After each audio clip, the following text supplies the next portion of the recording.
Good afternoon po mga kababayan, ma'am sir, or good evening na. This is Jam, the Filipino channel, ang inyong pong lingkod. So today is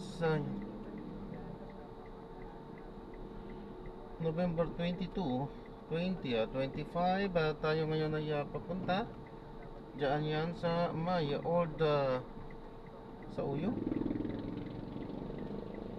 Old Prodon, sa may Gente de Leon po yan, sa Old Prodon, Gente de Leon.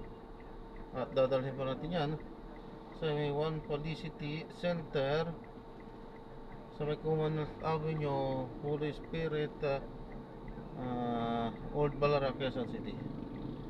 Okay, so magbabalik po tayo mamaya unti po pag nakuha na po natin sila. Disclaimer lang po, ang content po natin ay kalsada at hindi ang passenger. Kaya nga naman sakali man po na may marinig kayo, mga pangalan ng lugar, pangalan ng tao, pangalan ng organizations, government o private man yan, ay wala pong kinalaman ng channel nito. At wala pong pinapatungkulan. Lahat po ng pinag-uusapan dito ay pawang dito lamang po yan sa loob. At wala pong pinapatungkulan sa labas. Okay po. So magbabalik po tayo mamaya unti pag nakuha na po natin sila. Talaga isipin nyo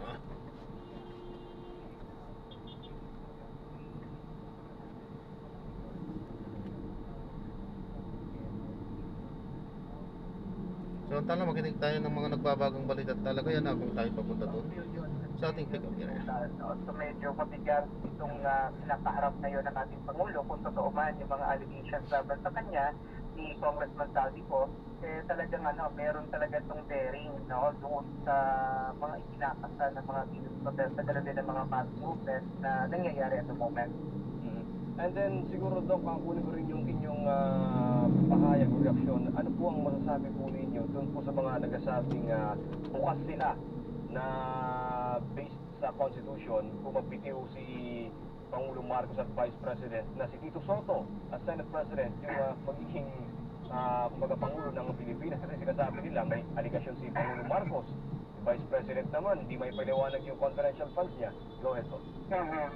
Well, yun nga po, kanya-kanya naman talaga tayo ng gustong isulong, based of course on their own political agendas. May mga nagbabagit pa nga ng parang caretaker government for Ramon Ang and things like that. No? Well, all of these things naman are possible. Sabi nga natin, sa politics naman, everything is possible. But the point here is this, if we are going to abide by what the Constitution really prescribes, then I think we really need to, we really need to abide by it, unless of course there will be a voluntary resignation on the part of VP Sara Ynay Duterte. Then maybe by then pwede natin sigurong i-entertain yung ibang possibility. Pero then and only then, kung pwede siguro mangyari yun. I really don't want to venture into the possibility of scrapping the Constitution, because it may lead to a constitutional crisis if ever we do that, and it may not set a very good precedent dito sa ating gobyerno kung ipapawalang bisa natin yung mandato at yung piniprescribe ng ating saligang batas.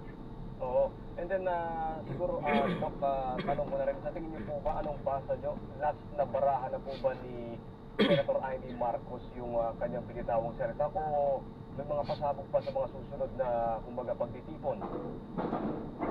Yan ang isang kapanapanabik natin, Steve. Siyempre, nakita naman natin may mga pagkabigla pa rin, although kasi ito kasing allegation ng drug addiction ng Pangulo natin, matagal nang binabato sa kanya. What Senator Amy Marcos did was just to validate yung mga agam-agam at saka yung mga iniisip natin about the President's drug addiction. Pero if ever she's going to parang shed light on some other issues within the family na medyo nakakagulat talaga at maaaring paniwalaan or bilhin ng publiko, then it's something na tingin ko mas lalo magbabawas sa ating Pangulo. Siyempre, coming from a sister, coming from a kapamilya, medyo ibang usapan yun, hindi basta-basta yung mga bibitawang salita ni Senator Amy Marcos laban sa kanya. Kasi nga para nakikita natin dito, when many people are saying that blood is thicker than water, pero what we're seeing here is that politics is becoming thicker than blood, no? Parang ganun ang nangyayari dito. And then before we end, Doc, tanong ko na rin to, ano bang basa po ninyo, na-shock din po ba kayo parang nagkakaroon ng balasahan po sa gabinete? Kasi, di ba, parang natanggal po ng walang sapat na paliwanag itong Executive Secretary Lucas Bersamin, si Budget Secretary Almena Pangandaman, at si, sali na natin, si BIR Commissioner Lumagi Jr. Ano po ba nangyayari sa tingin nyo? Well, syempre, no, two things. Kung pwede kasing recalibration to on the part of the government, recalibration in the face of all these allegations na syempre kung may mga departamento na involved dito, they need to actually reset, kumbaga, no, reset the button para magkaroon ng fresh start, eventually. But then again, I think other people and yung ilang kababayan sa atin, parang sinasabi nila na ito rin ay admission of guilt, no? Kasi bakit ngayon lang nangyari yung mga pagtabog ni Daddy ko, no? Bakit ngayon lang sila nagkaroon ng balasahan, ano, ng mga pagbabago? So either way, looking at this, no, kung pwede kasi na, I think something positive may actually come out of this, no? Especially because ito namang mga naitalaga ng mga bagong mga miyembro ng ating gabinete. I think they're very much, very capable.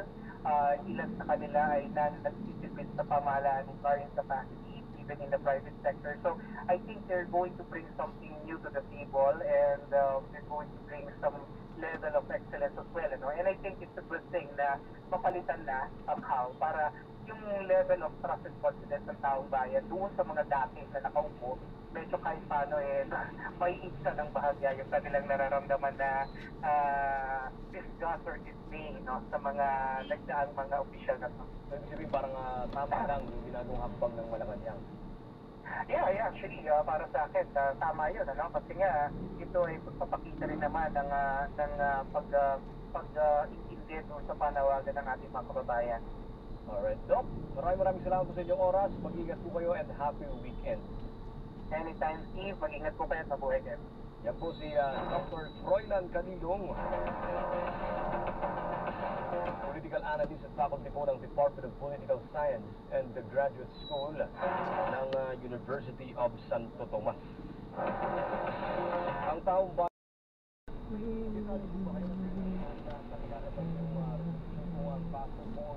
reklamo ay ibabasura o i-akit sa korte? Wala pa ho kami na sinasabi ng korte bakit kung yata dito ay hindi ko namin lang mag-extend ko ng 90 days. So yung po ay nag-a-apply lang. May mga habang nag-a-attend po kami ng mga additional development dito. So ngayon na may mga nakukuhang puto sa kaal.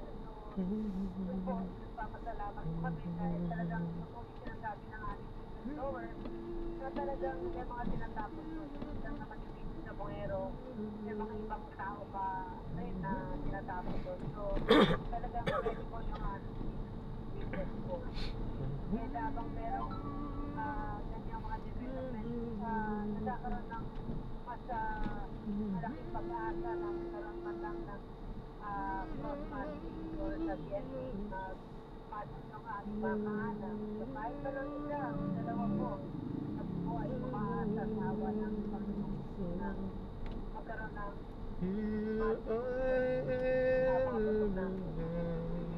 Opo. And then paano mag-join na commission na kasi parang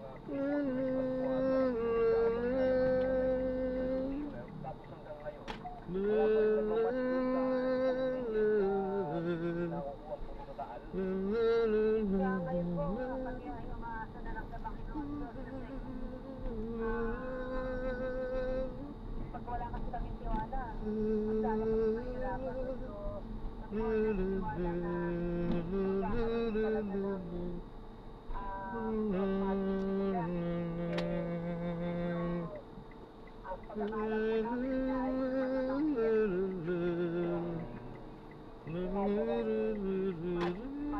dito, kaya nagkakaroon na lang po kami. Ilang na ng pag kalikasan.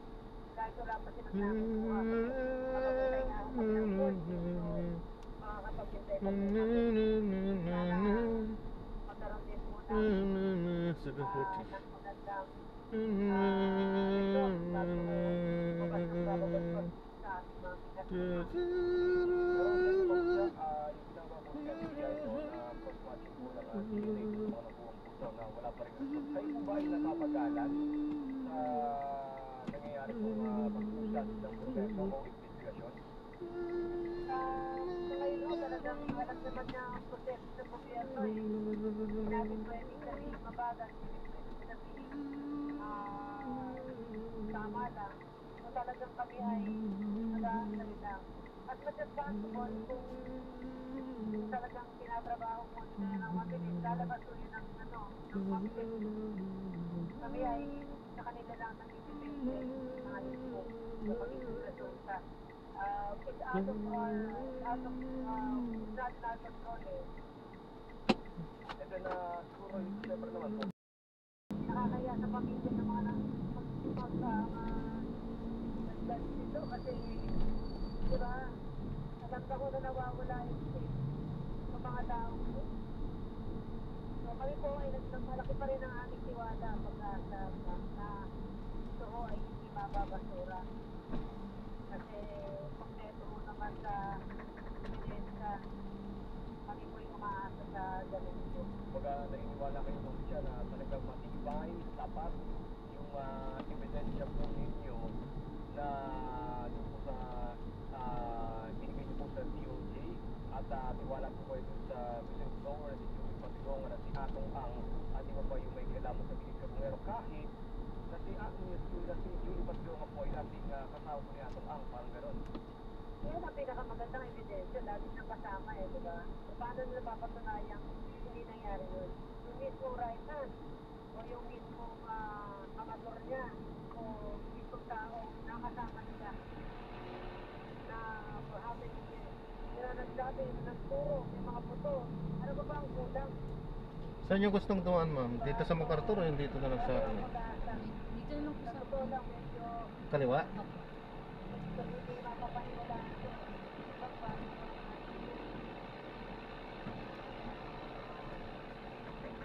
Wala po kami. Sa kanang pupunta na natin, kaya malaki na ang iwala natin. And then, yung sabi nila yung DND result ng nakuhang puso dun sa Taal Lake. Kayo po ba ay kumpiyansa rin na kahit walang resulta pa, aandar po ang kaso? Yes po, kasi hindi naman kami nawawala ng pag-asa. Yun lang ba yung paraan para masensya na to, makakasuhan ng mga ito. Marami pa ho mga circumstances evidence na pwede ipakita sa korte para maniwala mo sila na may mga nalaman ng mga tao. Sa ngayon po mga siya, may malapit po ba sa inyo o sa ibang kanan ng December para arestuhin na yung ano, yung naglaban? Yung mga nagpaparinig pa rin eh, kaya rin Hanggang ngayon? Oo, yung mga nagsabi. Ano sasabi? Sabi daw, ito naman eh, hindi na, ang pinamunta sa amin, ang kinakausap kami, yung mga nagpaparinig yun, meron kami, sabi ko pag-circulate lang.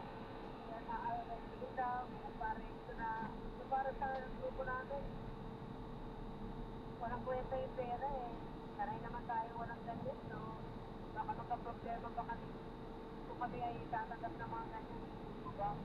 4 taon namin pinantay ito. So, hindi yung pera pinaglalaban natin. Ang pinaglalaban natin. Ang uli na lang po ma'am siya, baka po may mensahe kayo sa DOJ. Siguro tali natin kay tinutuloy itong mastermind, si Atong Ang. At ano po siguro yung wish nyo ngayong Pasko? Ang wish po namin ngayong Pasko na sana po ay magkaroon ng probable cause yung ating kasong ma-file dito sa mga taong deserving para makasuhan. Para naman sa ating kinakasuhan, kami ay actually nagdarasal natin sila, no? Na sana ay magkaroon sila ng konsensya na aminin pagkamat it's next impossibility but not ating it's impossible eh. Kami ay nagdarasal at ganun din sa DOJ, sa mga mahawak ng kaso na to. At sana ay patuloy nilang investigahan at bigyan ng mga retain ang mga evidence na pinita at magkaroon po talaga ng magandang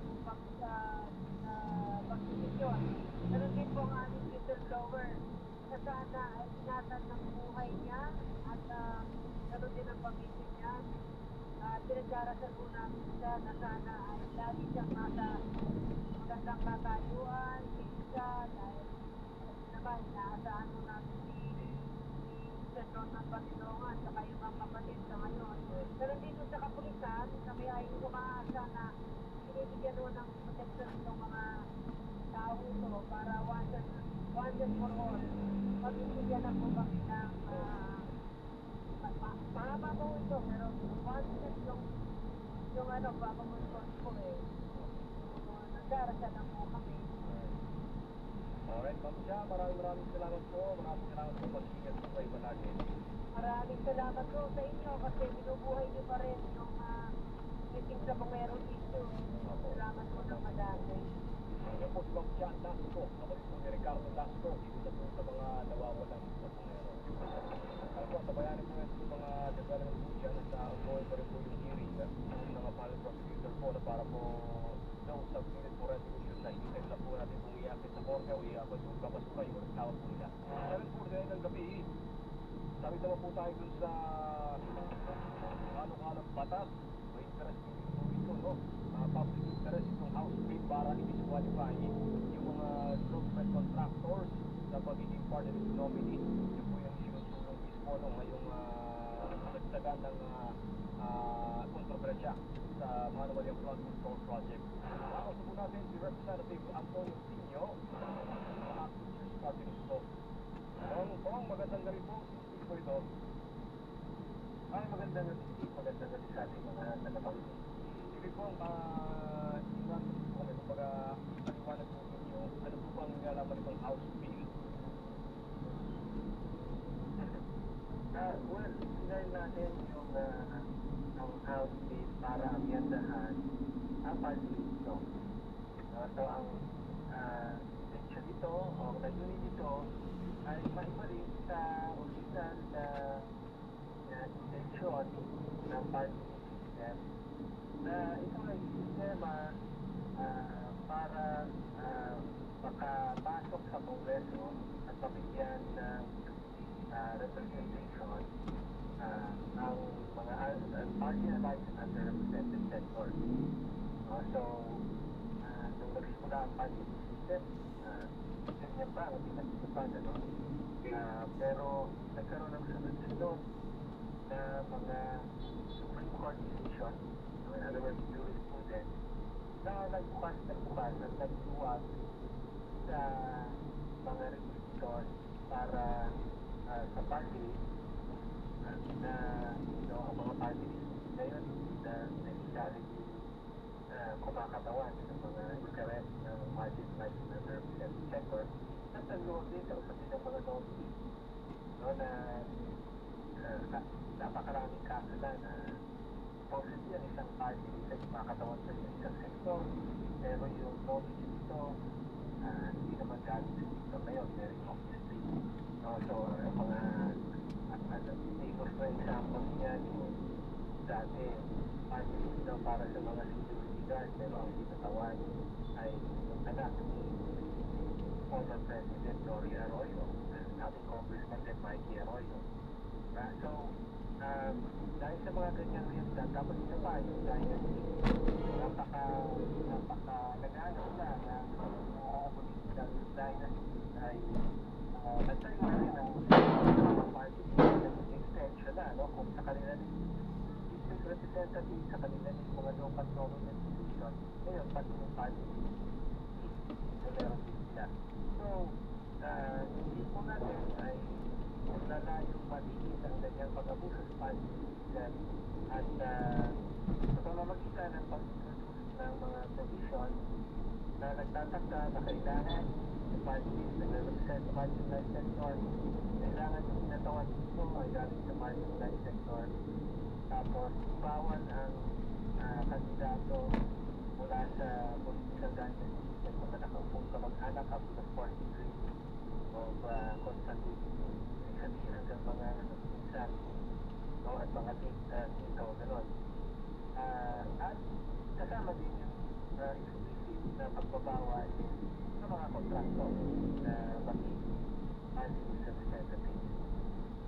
May particular pang incident na ito personalidad na naging trigger point ng paano ka lang po ninyo na pagbabawas sa contractors at bakit po contractors yung una nyo piniling i-disqualify at sa dami ng sektor na sumasakay din sa party system. Hindi lang naman po contractor, katulad na bakit ko, una kailangan sa marginalized na representative sector talaga. Genuine representative ng sector, dapat yung nominee. Tapos pangalawa, dapat hindi kasi lang sa political dynasty, isa pa yun. So, tapos, isa na lang yung, isa pa yung nagdagdag pa doon yung explicit sa pagbabawal sa contractor. Actually, bago yan. Itong deal na to, matagal na natin sinapay. No? Since mga actual legislation, panahon pa natin sa legislation na pinahintay na natin ang more or less full version ng deal na ito, yung prohibition on contractor, may isang po natin pinagdagdag. At tama po yung tanong nyo, bakit lagyan natin yan? Dahil nakita natin, no, na isang madaling ruta ng mga natawag na yung contractor, ng mga constitutional contractor na yung party system. So, maraming mga examples na ganyan. Of course, one is ang dati ko,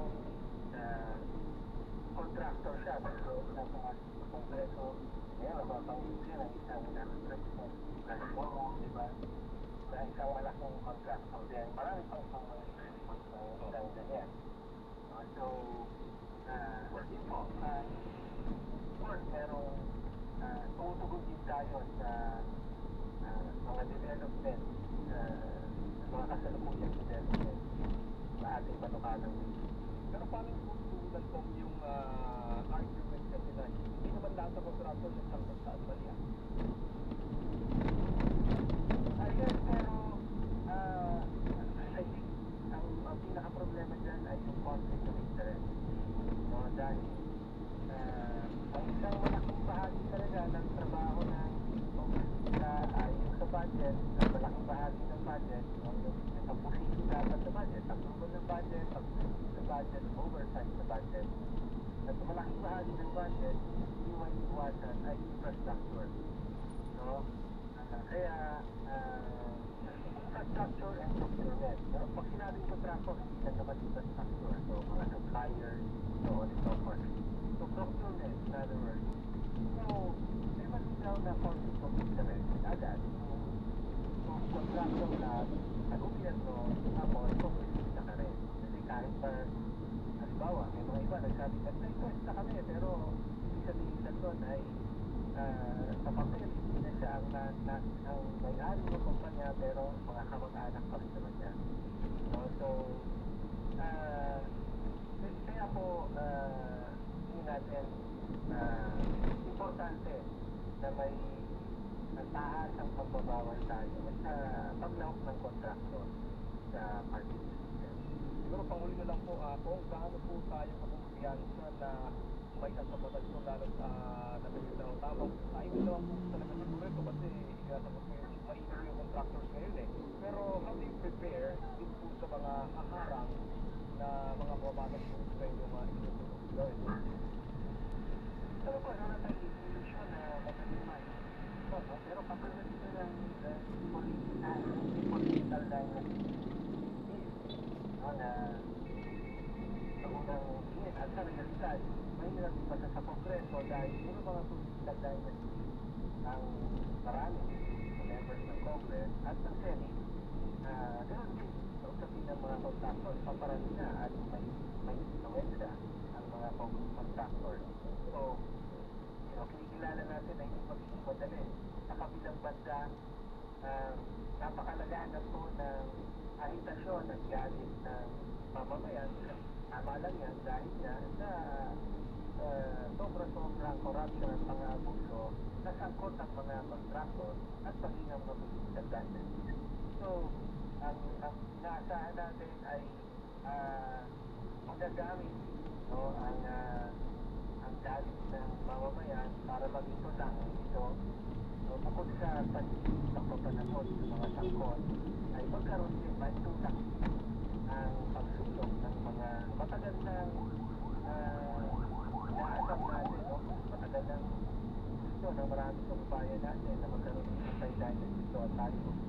Isama natin dito yung anti-production ng pagreforma sa RCES, kasama na din yung pagbabawal sa kontrako.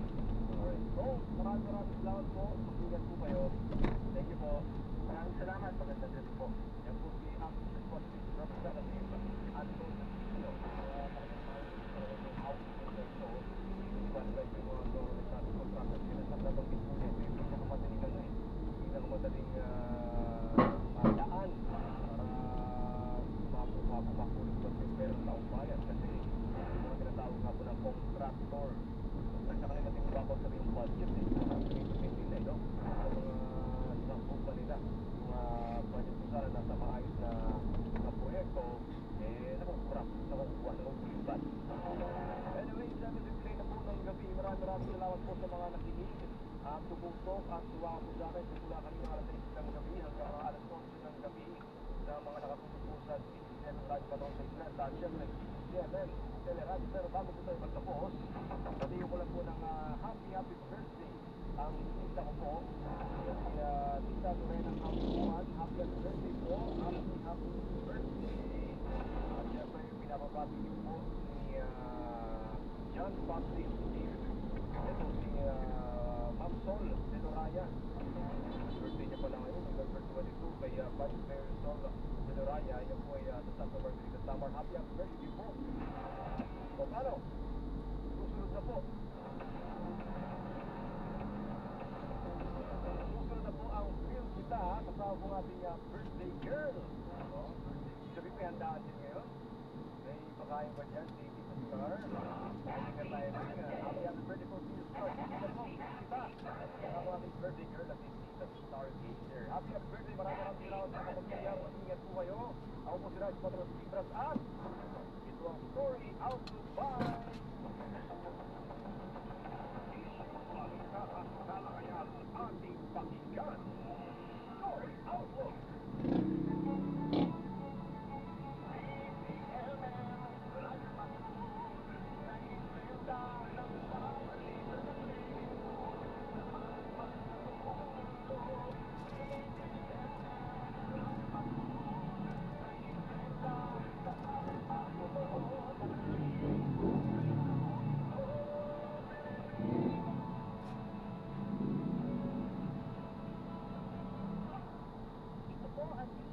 Radyo Patrol sa Ispresa at CCMM Teleradio. Una sa balita, una sa public service, kasabi ko ng PBB, at isa ng mga broadcaster ng Pilipinas. Ang oras, 8:01.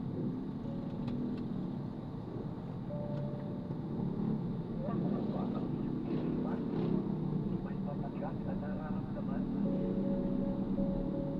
Kailangan mo ng malalim na pag-unawa para ito'y mapagaan.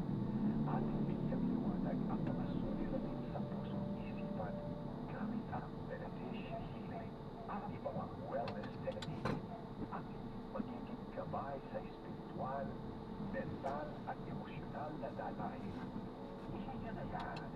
Feel mo, feel ko, feel kita. Kasama si Stargazer. Feel kita sa TCMM.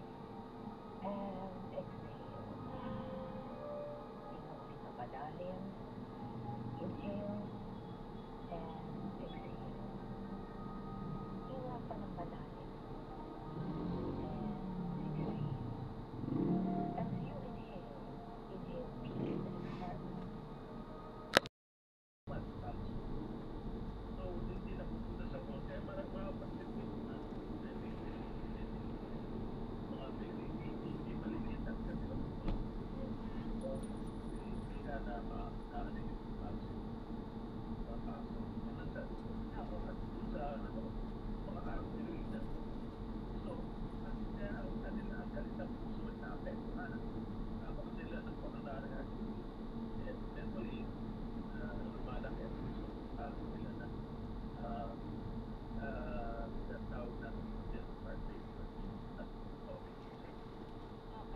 Pero papaano naman po, Dok, na maa-absorb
tatay.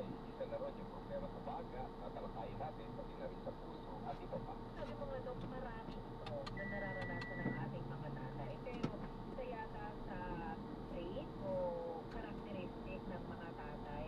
Totoo ba, Dok, hindi madaig ng mga tatay? Hindi lang yun. Alam mo, maraming tatay dyan. Sinungaling. Yung mga tatay na sinungaling, yan yung mga tatay na may pagkagulo naman din. Ibibigay doon sa kaniyang pamilya. Tapos sasabihin ng anak, kaya tayo, kumain ka na ba? Sasabihin ng tatay, hindi ka na, pupusin niya yan. Busog pa ako. Yan.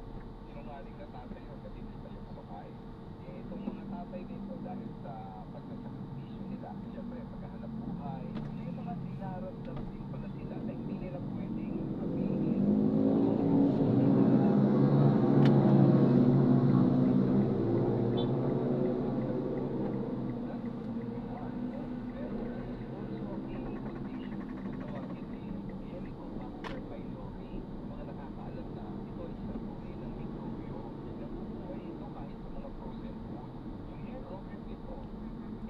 Pylori yun, oo. Helicobacter pylori, pumapasok ito doon sa loob ng tiyan nung nakakain ito. No? At ito ay maaari ngayong maging dahilan ng pagsugat ng sikmura. Anong klaseng gamot ba, Dok, ang binibigay sa ganitong condition? Ang binibigay dyan dapat ay antibiotiko.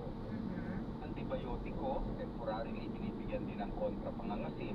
Pero yung antibiotiko na yun, generically at tawag yung clarithromycin, for example, no? Para mapatay yung mikrobyo. Dahil kung hindi mo napapatay yung mikrobyo, kahit na paulit-ulit kang umiinom ng antacid o yung mga proton pump inhibitor, babalik at babalik yung pagsakit ng sikmura. And, pero pwede palang mag-cause din ng cancer kapag matagal na nabubutas yung tiyan dahil dito sa mikrobyo to. Ang problema, pangalawa, yung pagkain plays a very big role.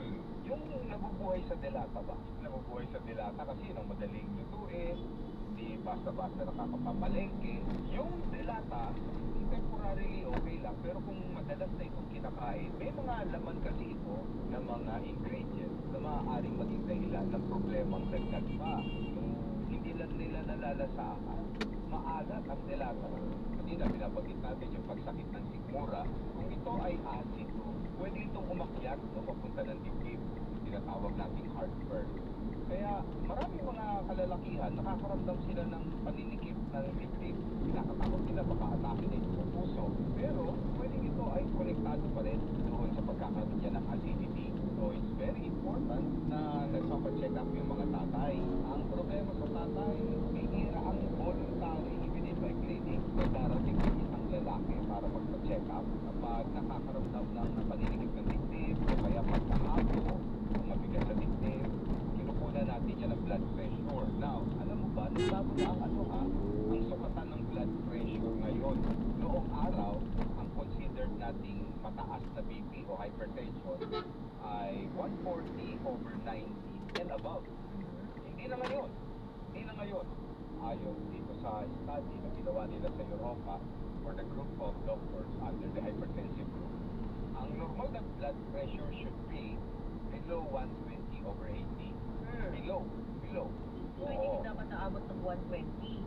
Oo, so, biruin mo dapat nasa mga 110, 115, over 70, or over 80, below. 120/80 and below. Kapag tumapak na tayo rito, akala natin 125/85, okay na okay pa. Yan pala pre-hypertension. Or, tinatawag na nga nila itong parang grade 1 hypertension. So, parang katulad ng street dog ng diabetes, may tinatawag na sila ngayong pre-diabetes dog. Oo, di ba yung diabetes noong araw kailangan nasa mga 110 and above yung sugar mo. Pero ngayon dapat below 100 na din. So nagbabago na. At ang dahilan nga dito, dahil doon sa lifestyle at mga kinakain natin ngayon, kailangan mas maaga ang diagnosis sa mga tatay. So, mga tatay out there, huwag po ninyong babaliwalain ang blood pressure na 130, 140. Akala ninyo nakukuha yan sa sangag-sangag ng bawang. Hindi na po eh. Hindi na eh. Maaaring mga kailangan na ng medication sa panahon sa ngayon. Gaano naman daw katotoo na syempre ang mga tatay natin, siguro may mga striktong tatay, may mga tatay na talagang naninigaw din, pero majority yata ng mga tatay, pinapaubaya na daw sa nanay. Yung Pagdaw? magalit. Pwede rin. So, such that, ang sinasabi naman ng mga kababaihan, at least kami, may outlet kami kapag stress kami sa anak or sa gawain bahay. Kasi nailalabas mo yung iyong emosyon, nagsasalita ka, sumisigaw ka. Pero ang mga tatay medyo, sigil ba, Dok? May effect ba ito sa kalusugan ng mga tatay? Oo. Malaking factor ang pag-iisip. No, yun lamang na palaisip ka ng iyong problema, yung mga dapat mong tungkulin o bayarin, yung galit na hindi mo nga nailalabas, can affect the blood pressure already. It can cause narrowing ng artery, hindi lamang sa coronary artery sa puso, dapat na rin doon sa carotid artery papunta ng ating utak. May mga kalalaki at mga lalaki na nangingiwi, bigla na lang namamatid kalahati ng katawan kahit matawa. So stress can also cause not only high blood pressure but also stroke. Kaya lagi natin tatanungin, no? At lagi natin kukumustahin, i-check natin lagi.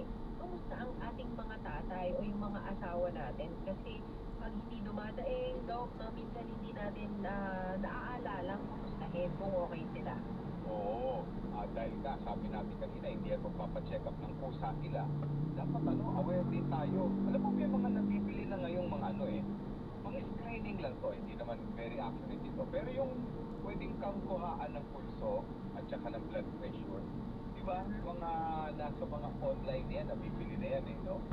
So, kung kayo ay isang anak, o kayo ay isang asawa, at ang inyong asawa ay senior na, nasa mga 60, kahit na 50 pa lang, maganda po yung marunong kayong kumuha ng blood pressure niya, magising sa umaga, bago matulog.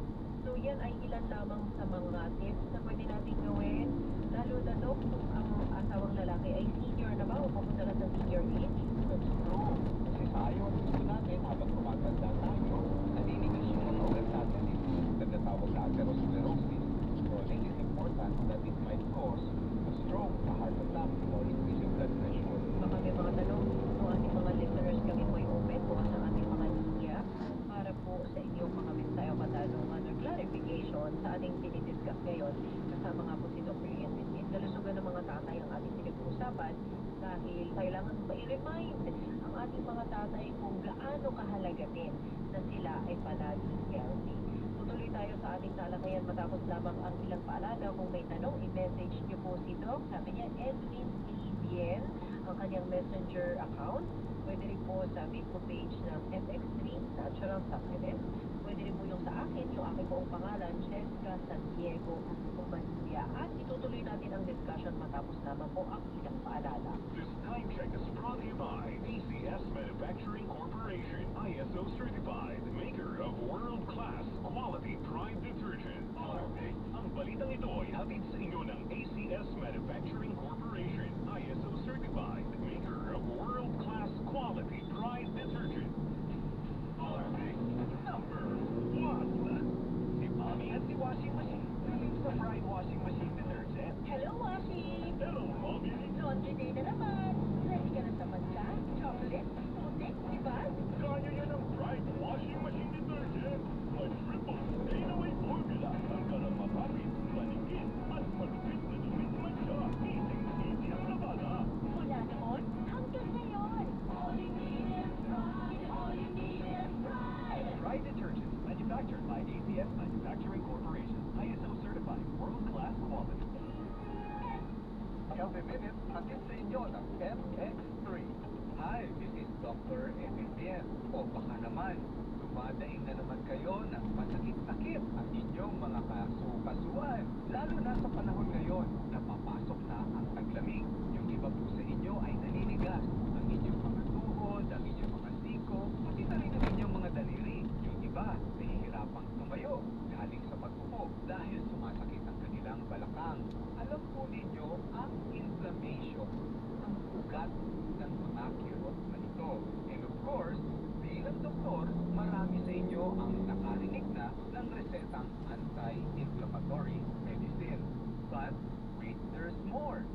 naman pwede na puro tayo pain reliever na lamang dahil alam natin na ang matagal at mahabang pag-inom ng mga synthetic na pain relievers ay maaaring makasira sa ating mga organ. Dito, pumapasok ang pag-inom ng mga natural supplements, lalo na ang nagtataglay ng alpha, beta, at gamma nutrients. Mayroon po itong natural anti-inflammatory properties na hindi nalalayo doon sa mga cyclooxygenase inhibitor. Ibig sabihin, binabawasan po nito ang nararamdaman nating kirot in a natural way without the side effects. Hanapin po ninyo sa merkado, FX3 na hango sa balat ng mangustin or pericarp ay isang magandang choice para sa kalusugan. Take it, it is safe and all natural. Baka hindi po ninyo alam na ang matagalang pag-inom ng mga pain relievers ay hindi lamang nagiging dahilan ng pagkakasim ng sikmura, pagkus maaari pa itong makasira ng ating kidneys, maging ng ating atay, dahil doon po sila dumaraan for metabolism and processing. Kaya the less pain relievers that we are taking, the better for our body. Muli, this is Dr. Edwin Bien. Mag-iingat po tayong lahat. Counting minutes, hatid sa inyo ng FX3. Champion for that. Real talk. Ay, naandar ako sa school. Eh, tatay ko daw yung uniform ko kasi naninilaw. Eh, dapat yan ah. Nay, wala sanang drama kung nag-champion blue powder. Ito lang kasi ang may optical blue brighteners. Pasado sa kapatiran, may anti-yellowing pa.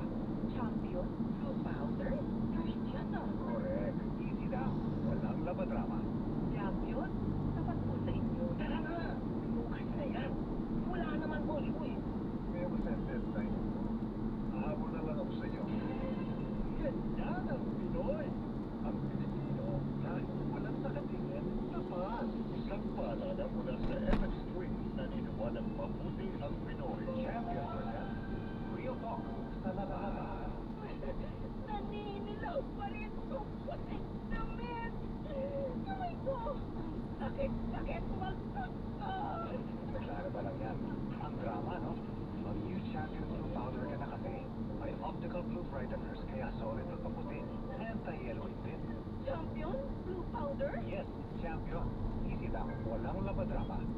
Champion, sapat po sa inyo. Ang kinis na niya. In fairness, nag-glow up. May budget.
Consider po.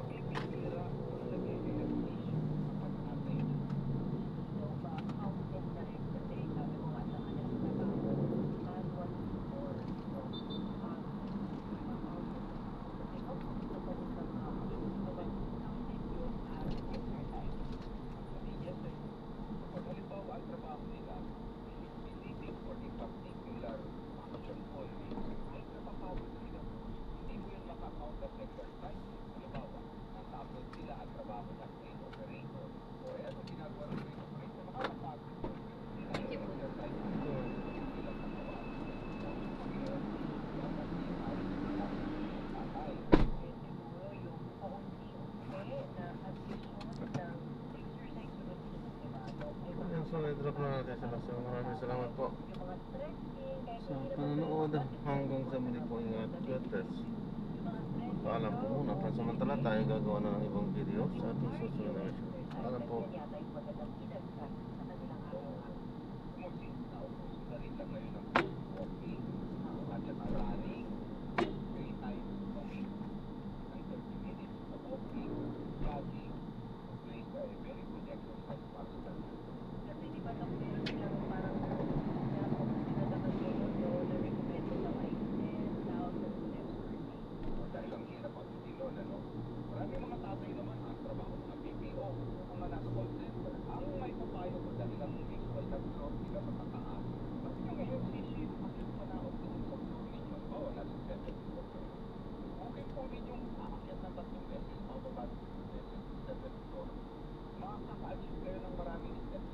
And that is very good for health. Alam mo may mga YouTube videos naman. Yung tinatawag na chair exercises. Kahit na ikaw ay nakaupo, maraming pwede kayong gawin na ehersisyo, no? Para sa upper part of your body, pati na rin yung squat para sa lower part of your body. O kahit na nakatapat kayo sa sa laptop, sa computer, pwede kayong gumawa ng mga chair exercises. May kasabihan nga chess 5 minutes of exercise is better than nothing. Oo naman. Oo. So kahit 5 minutes lang yon, better than wala. So huwag na kayong tamarin. Ngayon ay nauuso na rin naman, Dok, yung mga hybrid work setup o yung mga naka-work from home. Aba, Dok, may mga nakikita ako bumibili sila nung parang stepping or walking pad na ano lang siya talaga. Purpose niya parang treadmill, pero pad lang siya. Ilalatag mo lang sa floor para sila ay habang nakatayo, Dok, mataas na rin yung kanilang lamesa, na-adjust na rin. Habang nagla-laptop or nasa meeting, lakad sila ng lakad, Dok. Oh, maganda yun. Maganda yun. Yan, yung mga tips natin sa mga tatay para makapag-ehersisyo. Yes. Dahil ang ayaw po natin, yung mga tatay na nalululog na lang sa mga bisyo, ang epekto ng bisyo sa kanila, ng paninigarilyo, ng pag-inom, ng gin, imbis na ng gym. Yun ang dahilan kung bakit mas maikli ang buhay namin mga lalaki kumpara sa babae. Yan ang sad na senaryo na ayaw nating katunguhan ng ating mga tatay o ng ating mga kalalakihan. Ano pa, Dok, ang kailangang maalala ng ating mga tatay? Hindi natin talaga maiiwasan, lalo na kung ang trabaho mo ay limitado ang choices ng pagkain. Malaking factor yung ating nakakain base sa ating kapaligiran. So, most of the time, we do not have a good diet. Pangalawa, yung stress ay napakataas sa mga tatay dahil kailangan na nila mag-provide, no? So, sa mga pag-aaral, may nakitang bago ngayon, no? Whether ikaw ay tumataas ang blood pressure, tumataas ang blood sugar, ang great equalizer pala yung ehersisyo. Bukod sa pag-inom ng suplemento, gaya ng MX3, na ibibigay ngayon yung nagkukulang sa iyong katawan dahil di mo nakakain yung mga tama, yung pag-ehersisyo pala is a great equalizer. And that is one of the reasons kung bakit mahaba ang mga buhay ng ating mga lolo noong araw. Bihira sila, nakaupo lamang. Madalas sa madaling araw, ang mga lolo ay nagsasaka na, nag-aararo ng lupa, naglalakad, nagtatanim. And those exercises plays a very big role in lengthening lifespan. So, yan ang payo natin sa mga tatay.